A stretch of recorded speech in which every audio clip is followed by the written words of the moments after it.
After North Moore stepped down, I doubled every effort to find new prime candidates. There was no one. No one but me. That wasn't good enough. I pushed hard. I never wanted the Bureau to end up in that situation again. The Bureau needs a director.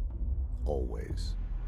When my time reaches an end, I want more options on the table. P1 through P5 were all false leads, dead ends, and disappointments. Then P6, Dylan Faden. He fell into our arms. No parents, they're gone, casualties of an AWE. The boy has exceptional talent. The oldest house will be his home. We'll build him from the ground up. He'll be trained and taken care of. Darling can be in charge of this project. I can't. I'll stay away. I will not fail the boy like I failed my own family. My daughter and my wife. We weren't careful enough back then. Something came home with me. I took work home. My Susanna got sick. When I realized my mistake, I wanted to bring her here for Darling to do what he could. Kate flat out refused. Civilian doctors treated our daughter, but they didn't have a clue. She died. Kate left me. Same old story. That was a long time ago. The Bureau is all I have now. And the prime candidates are our future. There are two, P6 and P7. We're spoiled for choice. Who's P7?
Goodbye, sir.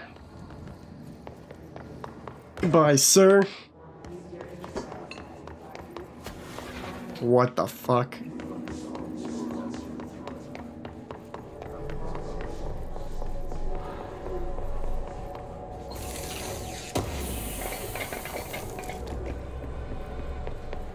That is a trip.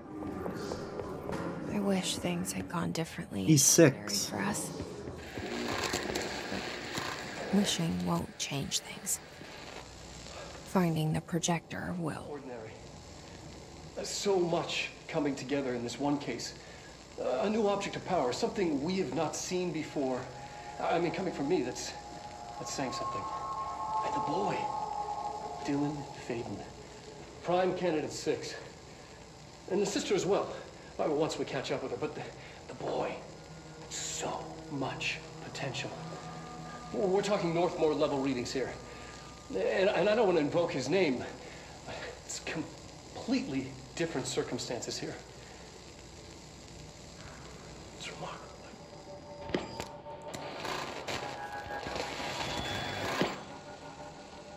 There was an incident. Yes.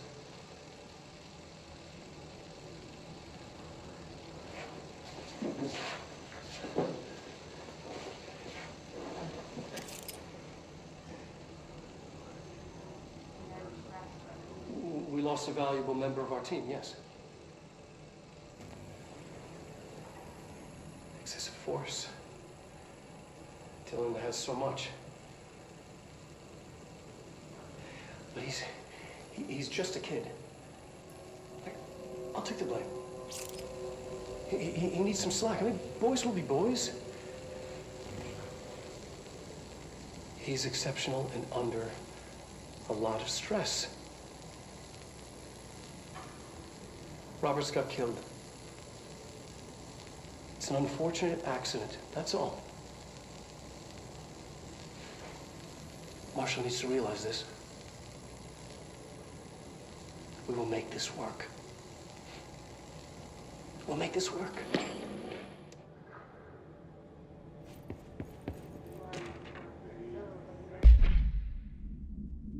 So Drew was alone during this outburst. You again. I thought I told you to leave me alone. Why are you showing me this? I can't do anything. Can't you see where I am? Why don't you help me to get the fuck out of here? You always show me things I can't do anything about. Stop showing me her. I don't care anymore. And I don't care about you. You both left me here to rot. Fuck off, you bitch. I will dig out my own brains if it means getting rid of you. I don't want you here. Get the fucking message? I've just repeated the phrase fuck off numerous times before being sedated.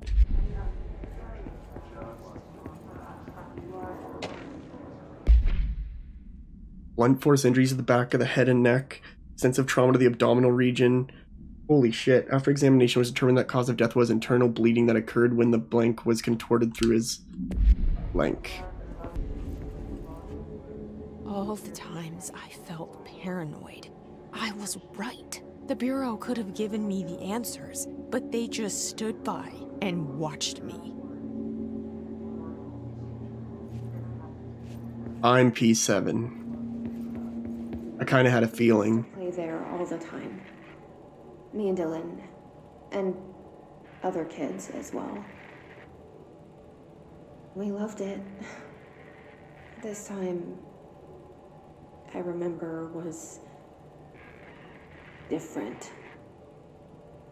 We found a way in, deeper into it, like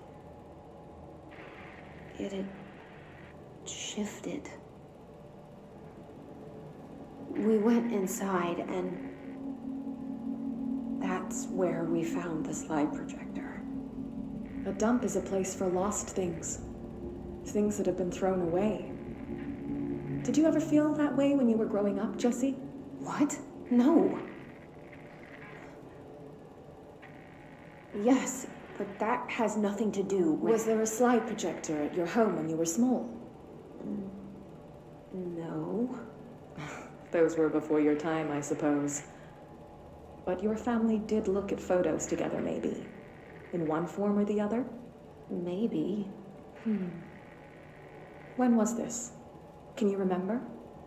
At parties? Barbecues? How did it make you feel? Did your parents ever show pictures that embarrassed you? Was alcohol ever involved at these parties? Did your parents drink? Did that make you uncomfortable? No. That's just stupid. Come on. That has nothing to do with this. Nothing. The slide projector, let me ask you this. As a child, did you ever fantasize about worlds inside pictures? Inside a painting? You know, stepping into a painting, into a hidden world, escaping and finding adventure there, away from your parents. I don't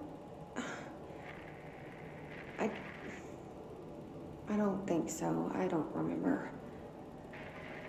Maybe. I don't know.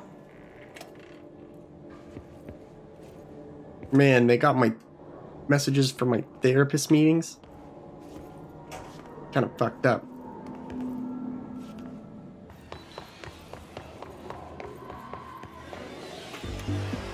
You're listening to America Overnight. Oh, here we go. 9 years shining a light in the shadows.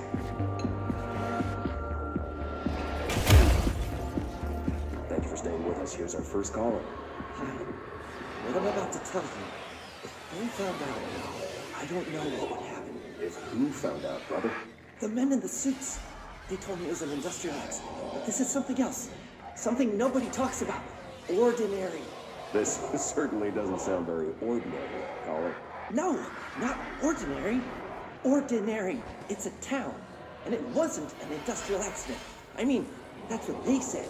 But that's bullshit. Whoa, please watch the language, caller. It may be 2 a.m., but there's still a family show.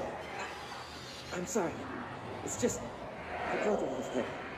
They said the town was destroyed, but it wasn't. I went there. The people are gone, but the town's there. It's still there.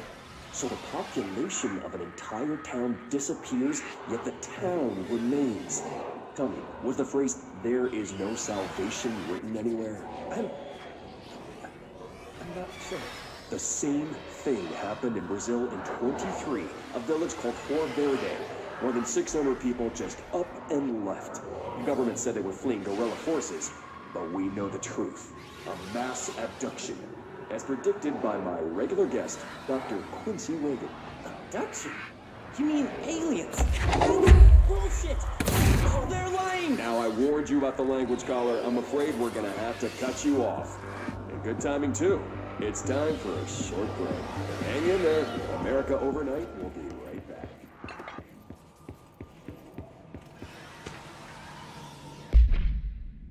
Nativity occurred in the town of Ordinary, caused by an object of power, discovered by local children at the dump outside. Multiple slides were used by the children, resulting in the disappearance of the town's adult population. On August 30th, 2002, siblings Dylan Faden, 10 years old, and Jesse Faden were playing at a local dump. They found it.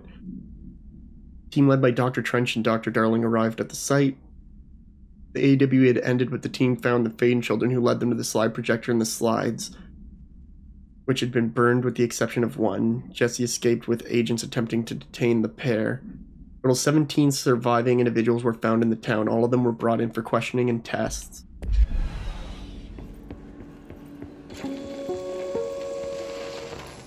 There is a curious correlation with the yet unknowable forces intruding upon our world. Jesse and me followed the dung monkeys to the cave. There was a lot of them. More of the kids from town had joined up. It's really scary. The projector wouldn't turn off, so we changed the slide to the hand. I heard her immediately. She promised to help. Jesse said we should call her Polaris. It's because she was doing stars at school.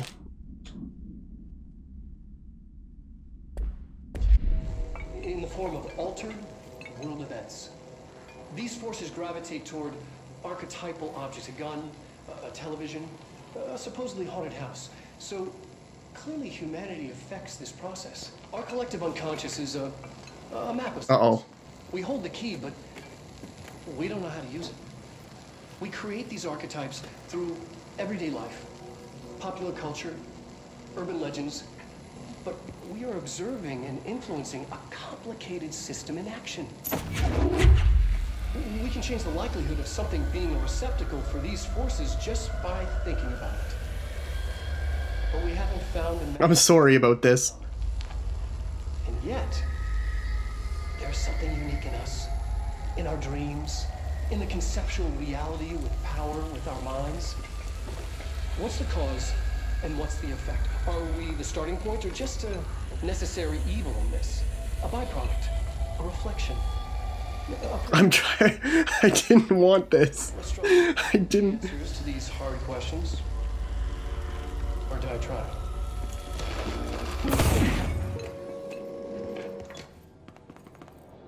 I didn't want that, but I was too curious.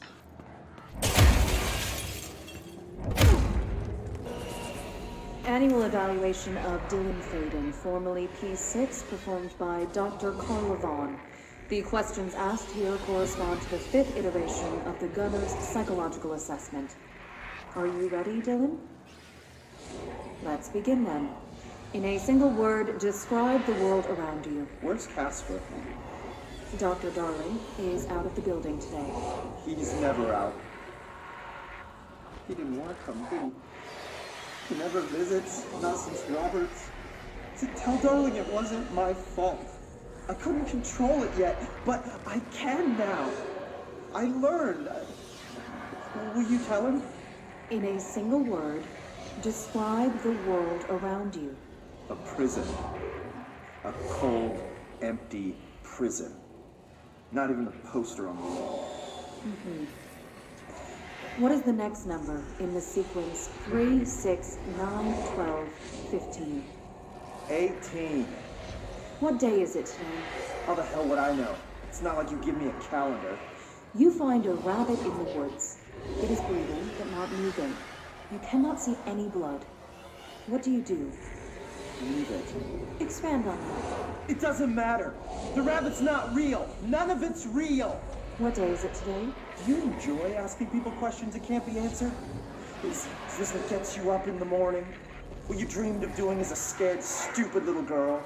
Can you describe a dog to me? In Ordinary, we had a friend. Nosebleed Neil. And when it all went crazy, you know what I mean. Nosebleed Neil turned into a dog. Or something like a dog. What day is it tomorrow? Fuck off! I don't know! There is no calendar! How can I fucking know? Dylan, calm down. Fuck you! Fuck you and fuck Casper! Hey! Are you watching this, you old fuck? Did you send your bitch because you're too scared of me? Where is Casper? Security, get a team in here. I need it. I mean, them pretty dumb questions. I get they're trying to see probably if he has certain powers, but come on, man.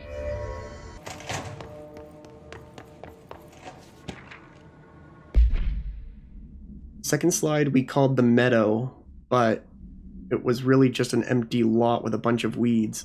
There was a shack and a phone line. It smelled like flowers there. It was powerful, intoxicating. We had crazy dreams there. Must be because of the smell. I didn't like it. Didn't like losing control. In the dreams, everything was melting, and then we'd come out. Everything had melted around the projector. Neil was really into it.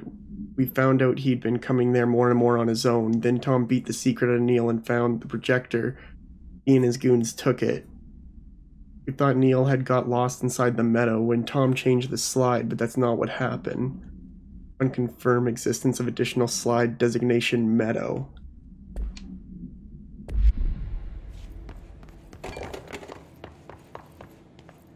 Let's see what they have on Ordinary.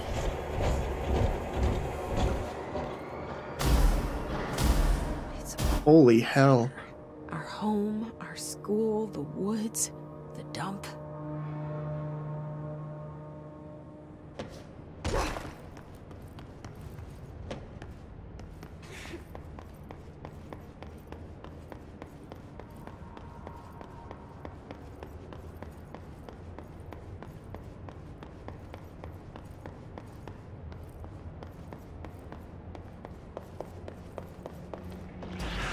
Oh god, what?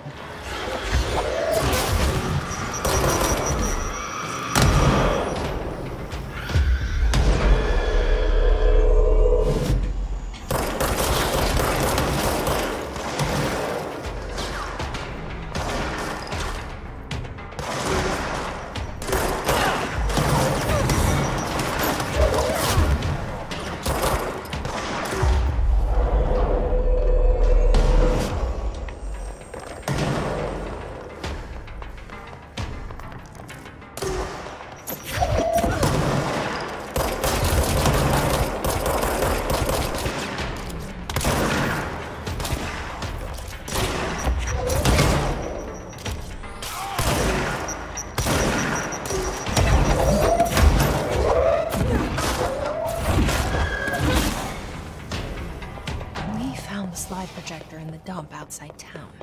Did they recreate that too? Is that where they keep it?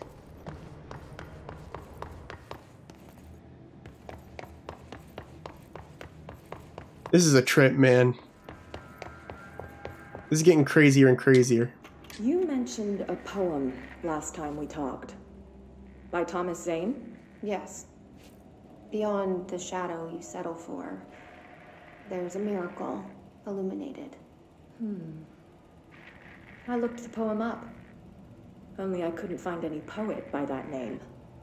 I did find a European filmmaker who moved here in the 60s, named Thomas Zane. What? I don't... No matter. It suits you very well. The poem. How you see things. Maybe you wrote it yourself? I didn't. No matter. You've said a few times that you feel like there's a piece of you missing. Can we talk about that? Okay. Yeah, it's this... I feel an emptiness, a yearning for something that I think I lost. It's natural for you to feel that way. Your brother and your parents are dead. No! No. Dylan's not dead.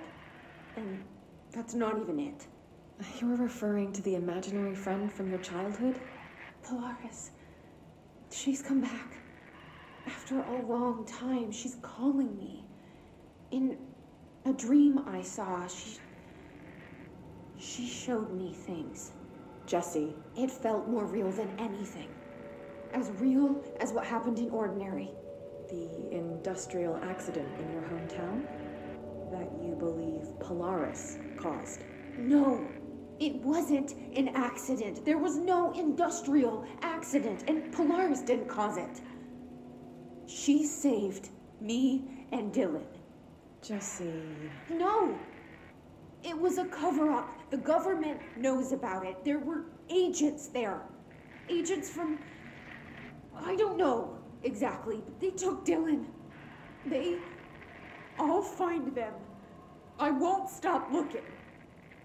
Polaris wants me to go to New York.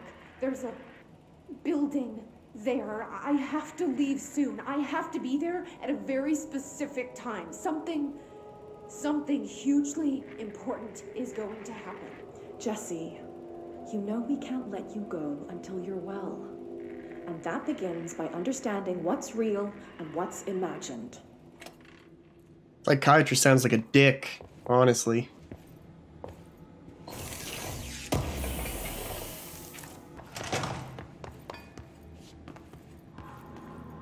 They moved the whole landfill here in the middle of New York, and nobody saw a thing.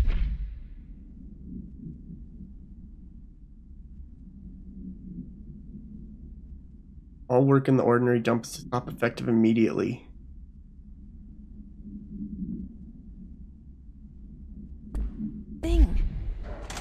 Pretty unbelievable.